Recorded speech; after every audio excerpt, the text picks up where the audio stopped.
வணக்கம் நண்பர்களே, welcome to நல்லவன் டிவி. லைகா தயாரிப்பில் நடிகர் அஜித் குமார், த்ரிஷா, அர்ஜுன் நடித்துள்ள விடாமுயற்சி படத்தின் டீசர் வெளியான நிலையில கண்டிப்பா இந்த படம் பிரேக் டவுன் படத்தோட தழுவல் தான் என ரசிகர்கள் உறுதியா சொல்லிட்டு வராங்க. படம் வெளியாகும் போது லியோ படம் போட்டது போல நன்றி கார்டு போடுவார்கள் அப்படின்னு எதிர்பார்க்கப்படுது.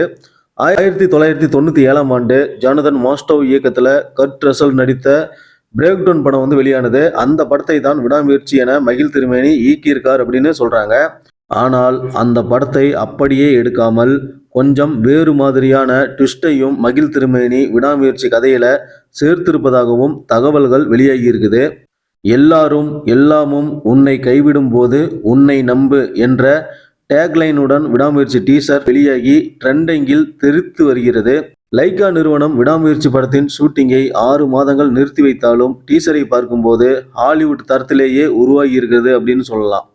வரும் பொங்கலுக்கு அஜித் ரசிகர்களுக்கு தரமான ட்ரீட் காத்துட்டு இருக்குது அப்படின்னு சொல்லலாம். இந்த படம் கண்டிப்பா இண்டஸ்ட்ரி ஹிட் படமா அமையும் அப்படின்னு அஜித் ரசிகர்கள் ஆவலா எதிர்பார்த்து காத்திருக்காங்க. இந்த படம் பிரேக் டவுன் படத்தோட ரீமேக்கா கூட இருக்கலாம் அப்படின்னு சொல்றதுக்கு காரணம் என்ன அப்படின்னு பாத்தீங்கன்னா, இந்த பிரேக் டவுன் படத்தோட கதை தான். பிரேக் டவுன் படத்தோட கதை என்ன அப்படின்னு பாத்தீங்கன்னா, நீண்ட தூர கார் பயணத்தை தனது மனைவியுடன் செய்யும் நாயகன் ஒரு கட்டத்தில் கார் பிரேக் டவுன் ஆக சாலையில் வரும் ட்ரக் ஒன்றில் ஏறிக்கொண்டு மனைவி அருகே இருக்கும் மெக்கானிக்கை அழைத்து வருகிறேன் அப்படின்னு போறாங்க.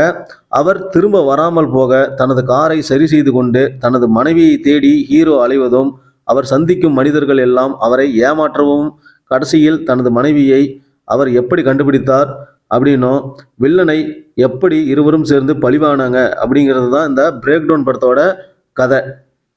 ஆனால் அந்த கதையை கொஞ்சம் மாற்றி த்ரிஷாவையே வில்லியாக வைத்து ஹீரோவிடம் உள்ள பணத்தை பறிக்க ஹீரோயின் கடத்தல் நாடகம் ஆடுவதாக விடாமுயற்சி படத்தின் கதையை சற்றே மாற்றி அமைத்திருக்கிறாரு மகிழ் திருமேனி அப்படின்னு தகவல் கசிந்திருக்குது. ஆனால் இது எந்த அளவுக்கு உண்மை அப்படின்னு தெரியல. த்ரிஷாவை காப்பாற்றுவது மட்டுமே படமாக இருக்கவும் அதிக வாய்ப்புகள் இருப்பதாகவும், இப்படி ஒரு ட்விஸ்ட் இருந்தாலும் செம்மையா இருக்கும் அப்படின்னும் ரசிகர்கள் விடாமுயற்சி படம் ரிலீஸ் ஆனால் போதும் அப்படிங்கிற மனநிலையுடன் இருக்கிறாங்க.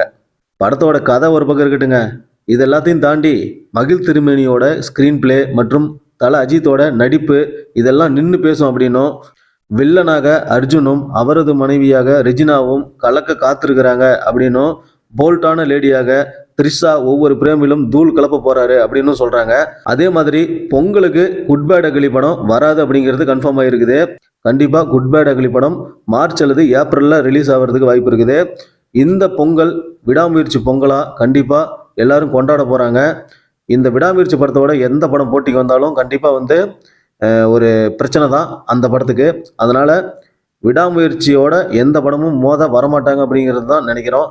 இப்போ இப்போதைக்கு தெலுங்குல ராம் சரணோட கேம் சேஞ்சர் படம் ரிலீஸ் பண்ண பிளான் பண்ணியிருக்காங்க. ஆனால் தமிழ்நாட்டில் அந்த படம் கண்டிப்பாக ஒர்க் அவுட் ஆகுறது ரொம்ப கஷ்டம்தான்.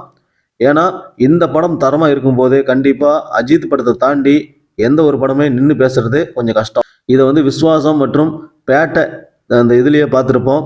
அந்த மாதிரி இப்போ அஜித் நடிக்கும் இந்த விடாமுயற்சி படம் பொங்கலுக்கு வரும்போது தமிழ்லையும் ஒரு சில படங்கள் வெளியாக இருக்குது. ஆனால் கடைசி நேரத்தில் தேதியை மாற்றவும் வாய்ப்பு இருக்குது. அந்த படங்கள் என்னென்ன அப்படின்னு பார்த்தீங்கன்னா, பாலா இயக்கத்தில் அருண் விஜய் நடித்த வணங்கான் படமும் விக்ரமின் வீரதீர சூரன் படம் வெளியாக வாய்ப்பு இருக்கிறதா சொல்கிறாங்க. ஆனால் கடைசி நேரத்தில் என்ன வேணால் நடக்கலாம். கண்டிப்பாக விடாமுயற்சி பொங்கலுக்கு செம ட்ரீட்டாக இருக்க போகுது. நீங்கள் யாரெல்லாம் விடாமுயற்சிக்கு ஈகராக வெயிட் பண்ணிட்டு இருக்கிறீங்களோ அவங்கெல்லாம் லைக் பட்டனை தட்டி கமெண்ட்டை தெரிவிக்க விடுங்க. நன்றி, வணக்கம்.